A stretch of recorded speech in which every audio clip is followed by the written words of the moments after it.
So are people using AI more than Google now to, or I guess when they're searching for answers, is the AI tools like ChatGPT, Perplexity, is Claude, is that where they're going to get all the information?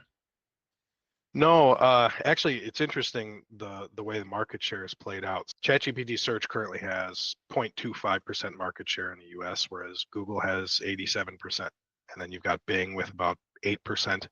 Um, so there is just not enough traffic really going to, like, for instance, ChatGPT search for you to put like a lot of time and effort into that. Google is still the dominating force there. And then they have their AI mode, which is still kind of experimental, and not a lot of people, especially in the demographic for this space, are using that. So, more of the traditional Google with AI overview search is still really where a lot of the power is, because this demographic is still using that. In addition, when people search and they want answers to generalized questions, those are what we would call high level queries, right? They're not necessarily interested in the product yet, right? Or interested in a service yet. Those might get answered by an AI or something like that. But what the data is showing is that when they're looking for a service, when they're looking for you, when they're looking for a provider, um, they actually see the local results, and they're still clicking there, and they're still going there. So what it's actually doing on Google is it's actually weeding out a lot of the junk.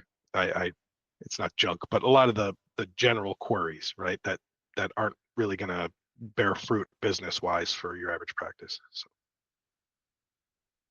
Yeah, and it's a lot of, like you said, top funnel, right? So they're just looking for information. They aren't quite ready to talk to a provider. They're not actually looking, to buy a product, but they're looking for information. And that's where, I think you are seeing a little bit of those more AI overviews showing on the Google search results. And I always think it's interesting because yes, the AI overviews, they are a big deal, right? They are a big change, but it's not as if Google has been 10 blue links on their search engine result page for what, 10 years, I think is the last time it was only 10 blue links. You have the map pack, you had the knowledge panel, there's just so much more information that Google's always been adding to their search engine results. And now we have AI overviews, and they are answering the questions, they are giving the information. But if all you needed was a simple answer to the question, you didn't ever really needed to go to the website anyways, so Right. your traffic might look better, your vanity metrics might be good, but it was somebody that, like you said, was never qualified. They weren't actually ready to make the decision for it. So now when you're taking a look at the data and the analytics, you can actually see what's going to be more relevant to the bottom line, at least for the business. Yeah, absolutely. I mean, and you know, when you look at Google's experimental mode, their AI mode right now, they'll eventually integrate that into core Google, probably. I mean, nobody knows for sure, but they've actually said that's the direction they want to go. And if you look in there right now, it's not a traditional 3-pack when somebody searches for a local practice. It's actually showing more than that in a lot of cases, and a little bit more information. It might actually end up turning out, we don't have the information and the data on that completely yet, but it might actually end up turning out better for local practices, because it's showing more of that. I mean, you certainly want to future-proof yourself, right? As these things evolve. But again, understanding that landscape, and where the data comes from, and who's sharing what data, and what the market share is for these different things is crucial for adapting at any given moment, right? And right now is not the moment to go all in as a practice on AI. But you could future-proof yourself by making sure you submitted the map box, and some of the other softwares out there. Because at the end of the day, if you look at the data, you said 0.25% is what the market share is for Mhm, ChatGPT right now. mhm.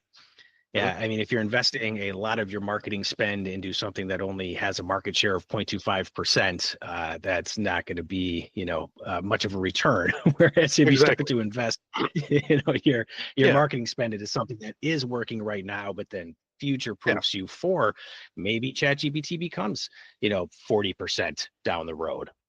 Yeah, yeah, absolutely. And I mean, you've got all sorts of shifts happening, and potential things happening, right? Like, a lot of us were watching for the last couple of years, hoping that Apple Intelligence was going to become a big thing, right? And then the rumors came out that after that bombed that Apple might actually be looking at buying Perplexity.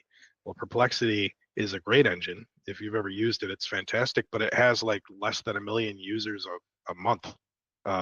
It's got no market share, but it is pretty fantastic. So Apple, if they bought them, their market share would probably be 10% overnight, and it would potentially be a fantastic product. But that's something that you need as a marketer to be aware of: is where are the people, right? Because that's what we care about at any given moment. And right now, the people are all, frankly, still on Google and Bing.